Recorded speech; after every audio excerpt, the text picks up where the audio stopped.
গল্পের দুনিয়াতে আজ আমি গল্প শোনাতে চলেছি বিভূতিভূষণ বন্দ্যোপাধ্যায়ের বাছাই গল্প উপন্যাস থেকে ছোট নাগপুরের জঙ্গলে। শহর বা তীর্থের জাঁকজমক গোলমাল আমার ভালো লাগে না। আমি চিরদিন নির্জন ভালোবাসি। তাই পাহাড়, নদী, বন, জঙ্গল দেখে বেড়াই। বনে জঙ্গলে ভগবানের সৃষ্টি কী সৌন্দর্যই না দেখি। 1989 সালের নভেম্বর মাস। আমি তখন ঘাটশিলায়। ছোট নাগপুরের জঙ্গলে দেখাবার জন্য ঝাঁদ হলো। মিস্টার সর্দার সিংও রাজি হলেন। আর দেরি নয়, দুজনে বেলা 3টের ট্রেনে ঘাটশিলা ছেড়ে চন্দ্রধরপুর এলুম। রেস্তোরাঁয় চা খেয়ে দুজনে চললুম হরধলপুর সিং এর বাড়ি। সেখানে রাতে খাওয়া দাওয়া ছেড়ে রেস্তোরাঁতে গিয়ে দুজনে রাত্রিযাপন করলাম। সকালে হরিদয়াল সিং এর বাড়ি থেকে এলো ক্ষেত থেকে সদ্য তোলা মূলো। চায়ের সঙ্গে সেই মূলো খেয়ে দুজন মোটর করে বেরিয়ে পড়লুম। ভগবানের অসীম দয়া, তাই এমন সব বন্ধু পেয়েছি, না হলে এমন আরামে আমাকে জঙ্গলে নিয়ে যেতই কে। এলুম চাইবাসায়। চাইবাসা জায়গাটি বেশ পরিষ্কার এবং স্বাস্থ্যকর। এখানে একটি হ্রদ আছে, তেমন বড় না হলেও ভারী সুন্দর। উঁচু নিচু পথ চমৎকার বাঁধানো। পথের একদিকে পাহাড়ের শ্রেণী আর একদিকে টানা জঙ্গল, সরকারি ফরেস্ট। এই জঙ্গলে ছোটোখাটো জীবজন্তু আছে। পথে সঞ্জয় নদী, নদীর উপরে প্রকাণ্ড পুল। পার হয়ে জঙ্গলের পথে 16 মাইল আসবার পর শালই বাংলো। 2 বছর আগে এখানে এসেছিলাম। বাবলুর মা রান্না করে খাইয়েছিলেন, সে কথা মনে পড়ল। পাশে ছোট্ট গ্রাম, গ্রামের নাম বাকইলা। বাকইলায় সপ্তাহে দুদিন হাট বসে, নানা জিনিস বিক্রি হয়। এ হাটে বাবলুর মা একখানি চাদর কিনেছিলেন, এখনকার তৈরি চাদর। জঙ্গলের দৃশ্য এখানে অদ্ভুত অপরূপ সৌন্দর্য। নিস্তব বনভূমি যেন সৌন্দর্যের পসরা উন্মুখ করে রেখেছে, যাকে বলে ভীমক্রান্তি দৃশ্য। বৈকালের পিছুলাম বেলা তখন 1টা। ইন্সপেকশন বাংলো আছে, সেখানে উঠলুম। সঙ্গে খাবার দাবার ছিল। খেয়ে একটু বিশ্রাম করে মিস্টার সিং এর সঙ্গে বেরুলুম জঙ্গল দেখতে। বহুদূর চলে গেলুম। ক্রমে সন্ধ্যা হলো। চারিদিক নিঝুম নিস্তব্ধ। আকাশে একটুখানি চাঁদ গাছপালায় আড়ালে কোথায় লুকিয়ে আছে, দেখা যায় না। পৃথিবীর মাথার ওপর আকাশ যেন নীল চাঁদোয়া খাটিয়ে দিয়েছে। আকাশের গায়ে কি অপূর্ব নক্ষত্র শ্রেণী। মনে হচ্ছিল যেন আকাশে দেওয়ালির দ্বীপ জ্বলছে জল জল করে। অপূর্ব আনন্দ উপলব্ধি করছিল। মনে হচ্ছিল ভগবানের কি মহাশিল্প এই পৃথিবী। বাবলুর কথা মনে হলো। তার যেন চোখ খোলে, সে যেন ভগবানের এই শিল্প চোখে দেখতে পায়। বাংলোয় ফিরলুম খানিক রাত্রে।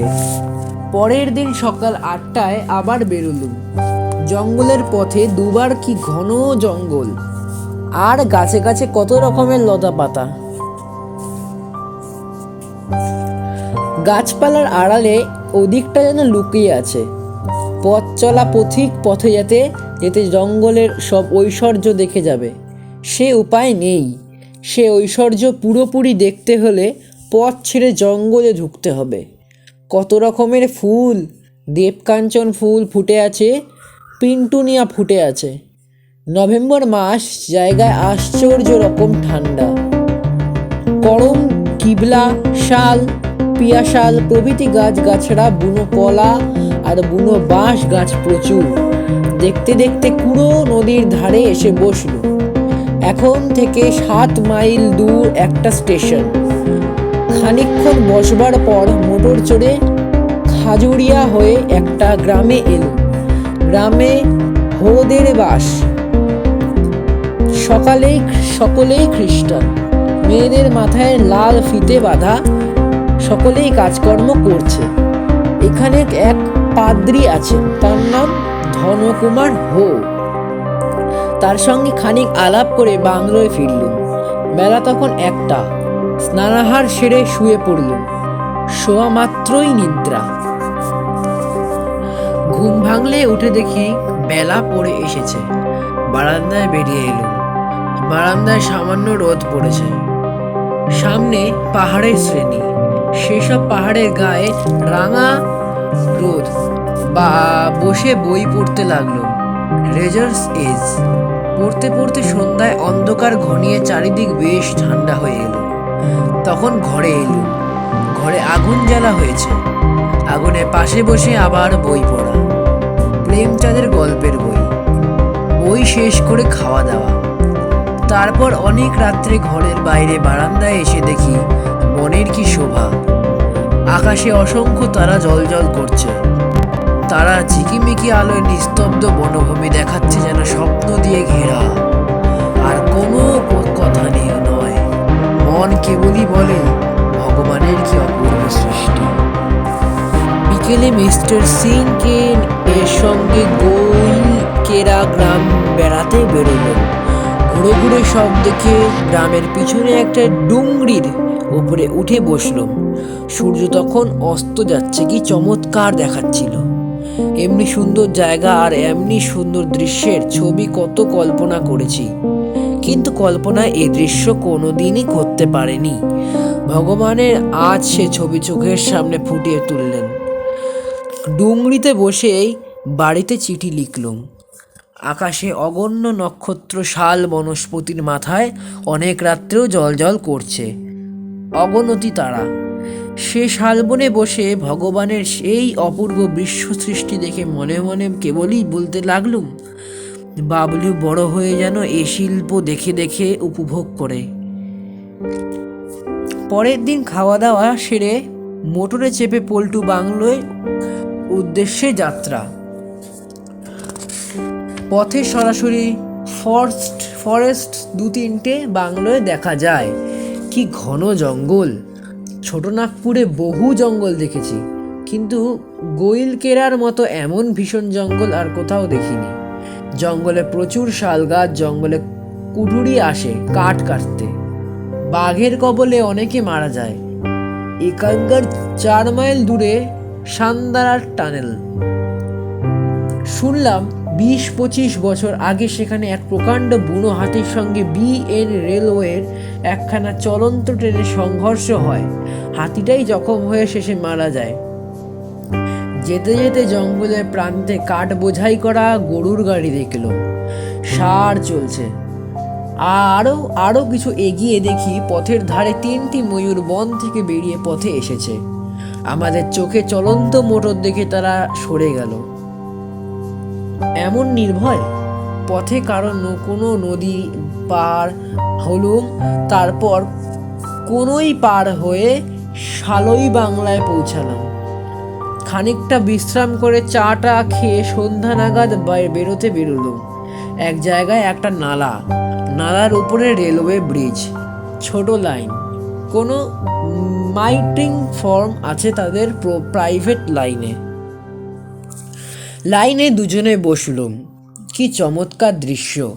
দুধারে পাহাড়, বন, জঙ্গল। আগাগোড়া ঢাকা লাইন থেকে অনেক উঁচু পর্যন্ত লাইনের যেন উঁচু পাঁচিলের মতো ঘিরে রেখেছে। জঙ্গলের গাছে গাছে পাতায় পাতায় জোনাকি জ্বলছে, নক্ষত্র, চাঁদ। ভগবানের উদ্দেশ্যে দুজনে প্রাণের প্রার্থনা নিবেদন করলুম। রাত্রি বাড়ছে দেখে মিস্টার সিং বললেন, এবার ওঠা যাক। আমার উঠতে ইচ্ছা হয় না।